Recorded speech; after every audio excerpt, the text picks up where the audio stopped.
Hello again, everybody. Welcome back to Louise Eddington with Cosmic Owl Astrology, your cyberpunk witch priestess for the stars and your wisdom weaver. And before I dive in, I would like to ask you to subscribe, leave me a thumbs up, put a comment below. Any interaction at all just really helps get these videos more visible and helps me to focus on putting out more content. Anyway, here we are. I'm recording this on what day? October the 22nd. I am being really organized for once and getting all these videos out there before I go on a trip with my husband. We're going on a wonderful road trip to, we're going to LA, Phoenix, Tucson, San Diego, LA, back to Vegas, and then home. And we're going to see bands, of course. Reliving my youth. Anyway, today I'm going to talk to you about the Taurus full moon that is on November the 5th. And I have a little announcement. I have not created the link yet, but I'm having a little launch party on the 5th, and I'm going to invite you to join me. So watch this space. I'm going to probably do it early afternoon, my time. It's on a Friday, of course. It's a Venus day. Is that when I'm doing it?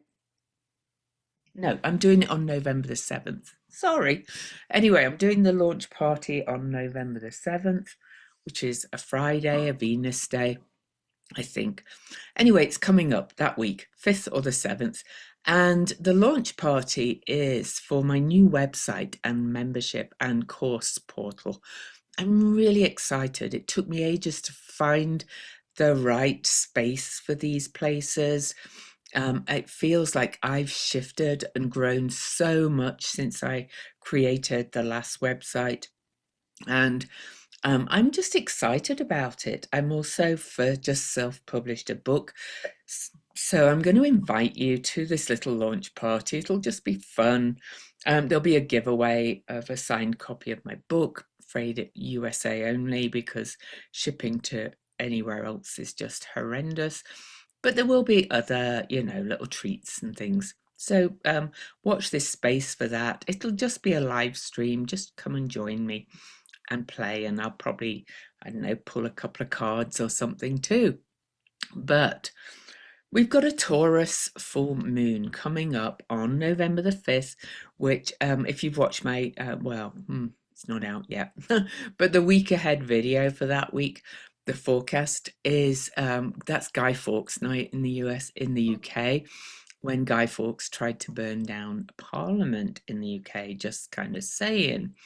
Anyway, it's remember, the 5th of November, gunpowder, treason and plot. Isn't that interesting on this day?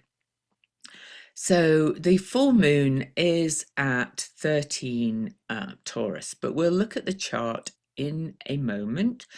I just want to talk to you about the numerology a little bit because it's an 11-month, a 5-day, which is always change. I am a life path 5. 11 is kind of a master number, a gateway to new starts. And it is a 9-year. And we're going to have a 1-year next year, which is always new beginnings. But altogether, that adds up to 11 and 5 is 16 and 9. 25 is 7, which is a really spiritual number. So it has a nice feel to it, this energy. And of course, the full moon is a moon and the sun opposing each other.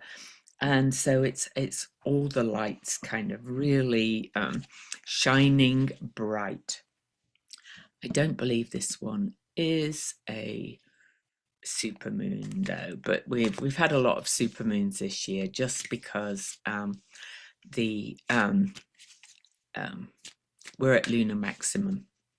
But anyway, other things to mention on this Taurus full moon, and then I'm going to pull a card quickly and show you, and then we're going to go into more detail, is that Mercury will be out of bounds and retrograde, no, not quite retrograde, about to go retrograde. So pretty much stationary and out of bounds to the south. And remember, Pluto is also out of bounds to the south, but is now moving back towards the ecliptic. With Pluto is going out of bounds every year till 2032. I put the dates in the 6-degree Aquarius video, but it's only for a short time each year. And this is the last time Pluto's going out of bounds for thousands of years. So we're in a momentous time in many ways. But having Mercury out of bounds and about station retrograde, things could be about to turn around and could feel quite beyond the bounds and erratic. Just saying.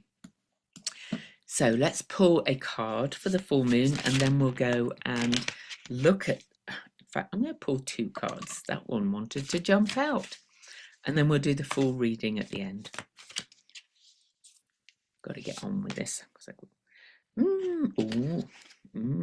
Now, a full moon is usually a completion, fulfillment, and so the first card I pulled is death, the ending of something. But as I said, we will look at that in a short while, the full reading.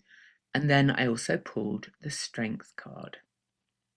Now, I love these cards, so don't start freaking out because death came up, because it's okay. So first of all, before I share the chart, let's look at the number 13 in numerology.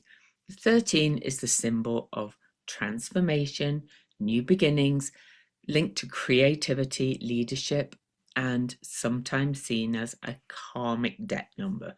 I don't know if I like that. Incidentally, it is symbolized by the death card in the tarot. So positive aspects of the number 13 is it's about transformation and evolution. It's sometimes seen as another master number. It's about creativity and leadership, but it's also about the femininity and new life and the witch. It's the number of the divine feminine. That's why the number has been demonized for so long. Now then, there's a wonderful site for numerology that I like, because it's ridingthebeast.com. Not as bad as it sounds, but they look how these numbers have shown up in religious texts and so on. Now, 13 on Riding the Beast, they say that 13 is the number that cleans and purifies. It brings the test, the suffering, and the death again. It symbolizes the death to the matter or to oneself, and the birth to the spirit, the passage on a higher level of existence. So we know it a lot for the superstitious. It's supposed to bring bad luck. I've never found that. It's a number very associated with Venus. It's also for the Kabbalist, the number of the snake, the dragon, Satan, and the murderer. But it's also the number for the Virgin Mary for some Christians, whose mission was to crush the head of Satan. I'll leave you to think what that was. Anyway, it's related to the symbol of the cross and the family, because 1 + 3 = 4, which is actually a number of stability. And it's the element of 2, which makes pass from a cycle to another with what this change in. That's a horrible sentence. But anyway, so start, ending, and beginning of a new cycle. 13 moons as well. Anyway, I could go on. You could look it up. If you really want to look it up, just Google 13 Riding the Beast, all one word. But if you think about it as well, it's a horoscope. We've got the wheel, you in the middle, and the 12 houses and signs right round the middle. Okay. So the number 13 is to be feared only insofar as there would be to eat only for 12. So, but then again, it's the number of the eternal return in the zodiac. The 13th hour is also the first, and I could go on and on. I like the 13. It's a real kind of powerful number of transformation to my mind. Okay. So that's the 13 in numerology. Now let's look at the chart for this full moon. Incidentally, I do believe we have a few full moons at 13. So this is a powerful time yet again. So anyway, here's the 13 Taurus. Now, Taurus is the bull, but it's also the sign of values, stability, making things manifest. It's the number associated with our senses, all the five senses and beyond. It's that kind of everything you can see, feel, and touch.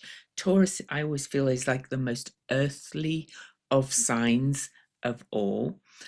But it's opposing the sun in Scorpio over here. And Scorpio is the sign of death and regeneration. Back to this card again.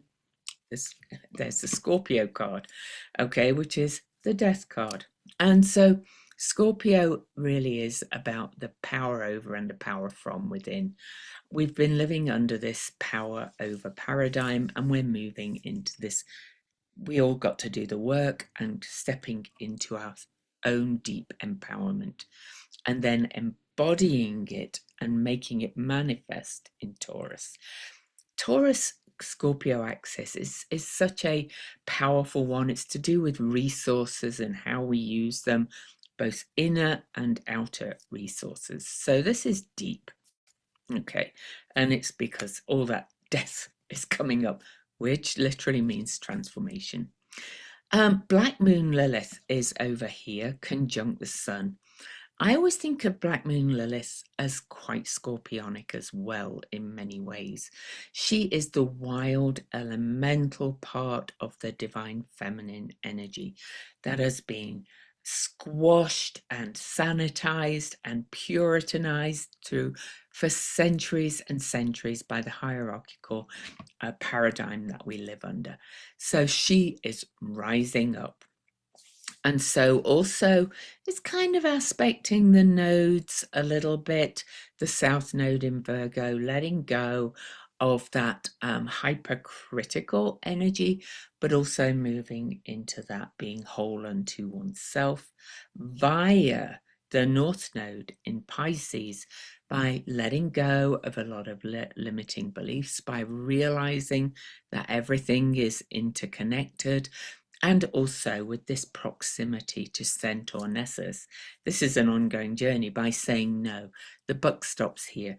We are in this time where people are not letting their traumas, both personal and epigenetic, hold them anymore. Epigenetic is healing trauma that goes back, generations and sits within your psyche. Epigenetic healing is just on the rise hugely. I spoke to another friend this morning who's just had an event that's uncovered layers and layers of trauma, and she's found a really good therapist, which is awesome. But this is happening to so many people, and we see it collectively as well. Anyway, let me stop the share. There are a couple of other aspects I want to talk about, but I really want to emphasize that this full moon, is about our physical resources. It's about the resources on the earth, but it's also about those deep resources within. And just saying we have everything in us. It's kind of amusing to me. And let me just search this, the quote.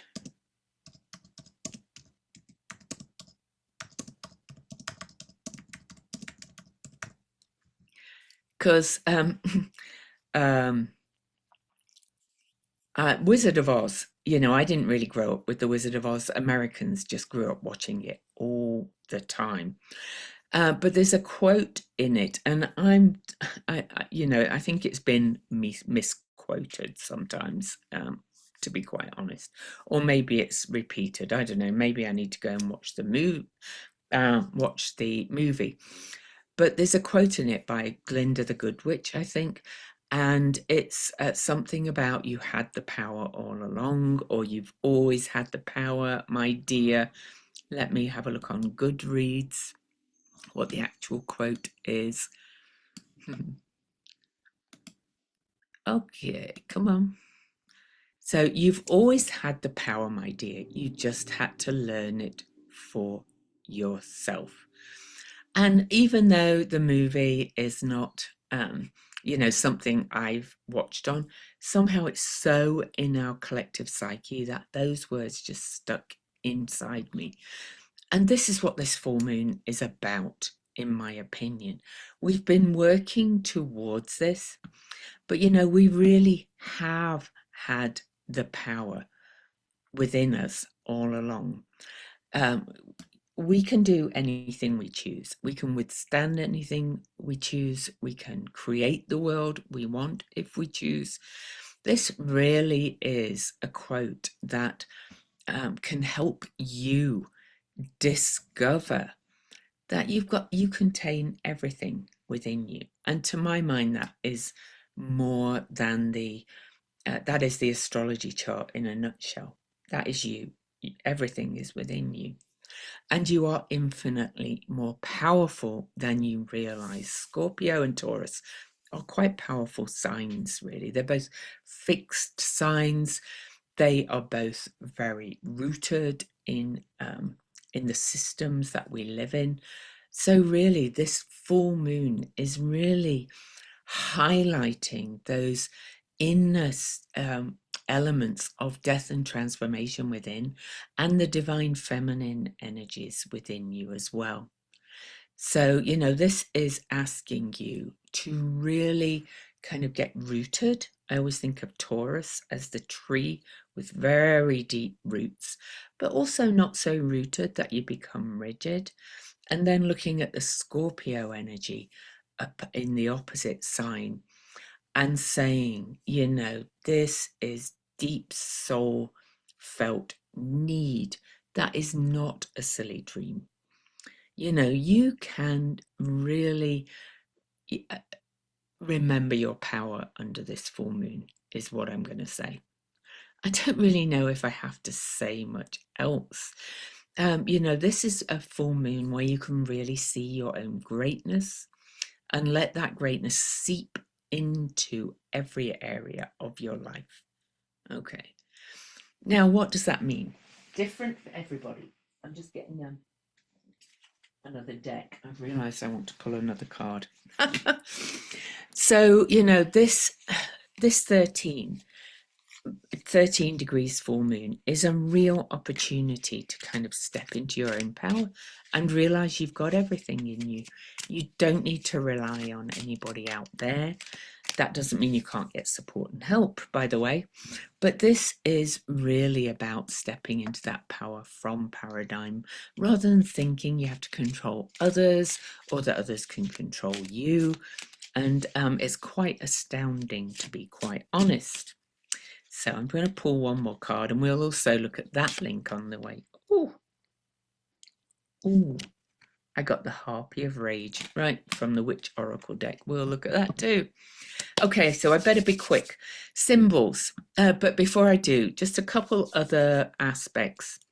The closest major aspect for this and biggest aspect is not very close, but it's a square to Pallas Athena, the strategic, wise justice warrior in Aquarius, helping us to pull all the pieces together to create the future that we desire.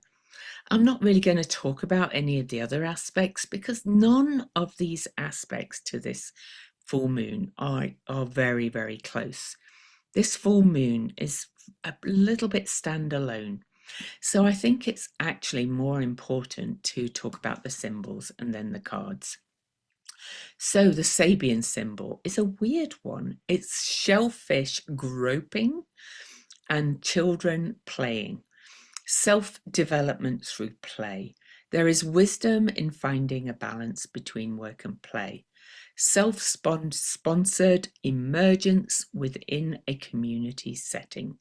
We emerge from an unconscious form towards, that's actually very scorpionic, deep self, subconscious, towards full awareness, Taurus, through self-discovery and attending to our own self-centered interests.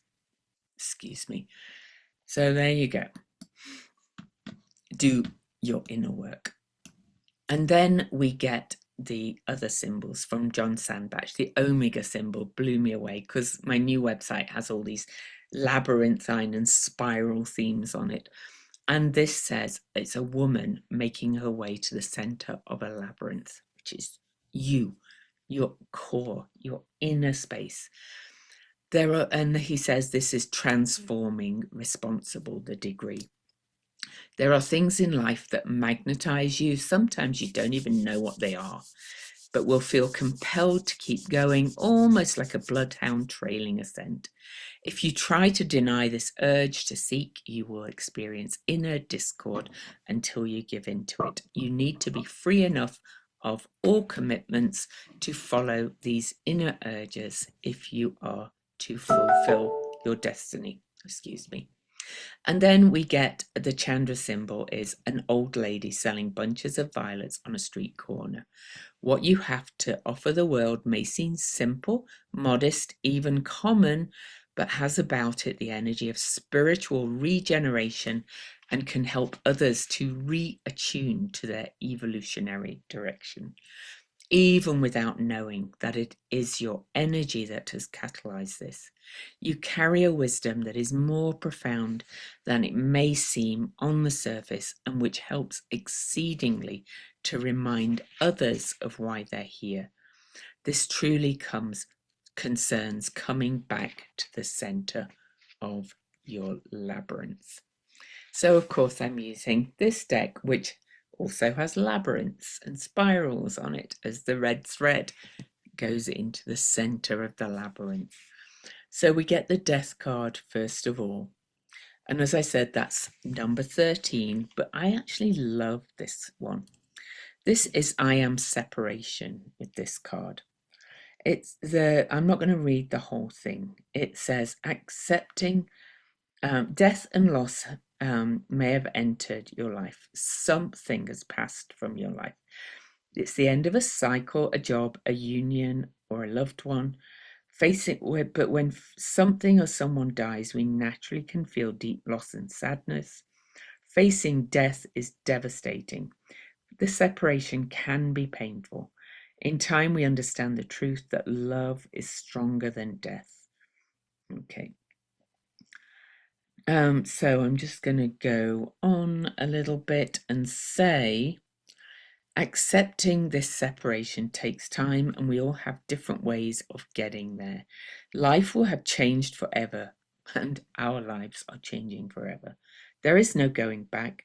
Something or someone sadly needs to leave you. Release on the full moon. You will move on, walk and contemplate nature, for we are reminded that out of death comes new beginnings. And I would like to say it can be a death of a part of you too. Okay, so don't, think that somebody is going to die around you. It can be a pattern, a job, all kinds of things. And then we also get card 11. And remember, this is 11 months. So this is strength. This is I am inner strength. That's all I'm going to say. And it says, wear a red thread to remind you of who you are. Okay. And remember that you have it all in you all along. It's always been there. Okay, so I'm just going to look at this other card. And this is the Harpy of Rage, number 15. And honestly, this full moon is powerful. All right, so it's really, would be good to do some rituals around releasing any of those parts of yourself that you've given your power away or not stepped into your power, or where you felt that separation of your inner and outer life and realized that you can be regenerated and reborn. But there may be, Scorpio is kind of a little bit ragey at times. Oh, so we've got the Harpy of Rage, and I'm sorry, thought it was 15. My eyes. These cards are hard to read sometimes, but I'm going to just quickly read you 35. So I'll hold her up. Rage can be purifying. Like the harpies of Homeric poems, rage can bring the storm winds that scour and wipe a landscape clean. While this may seem a destructive force on the surface, rage, like the harpies, can bring change and shift landscapes, both internal and external. Quiet or loud, a wild howl or a hiss in the dark, anger is both purposeful and natural. So stop bottling it and shoving it away in order to be pleasing. So the most powerful witch gathers her rage. Rather than shrieking into the wind, where her passion can be swallowed, she will find her branch and settle into a position of power. Using her authority, she will choose her time and cry out her claim. She offers her anger to her art, her cause, her community, resulting in a rallying song of change. A witch pours her rage into her creativity, advocacy, and commitment. She's also willing to peck out and devour rage against her own self through the radical wings of self-forgiveness. Right. I call it righteous rage or whatever. Anyway, oh my goodness, talk about stepping into that powerful witch divine energy and being reborn. So lean in. It's a fixed full moon. You can really dig deep on this one, and I invite you to. And maybe I'll have my lunch party on that day. I think it seems like a very good day. Would you not think so? Especially with a woman making her way to the center of a labyrinth. Find out more. Love you. Bye.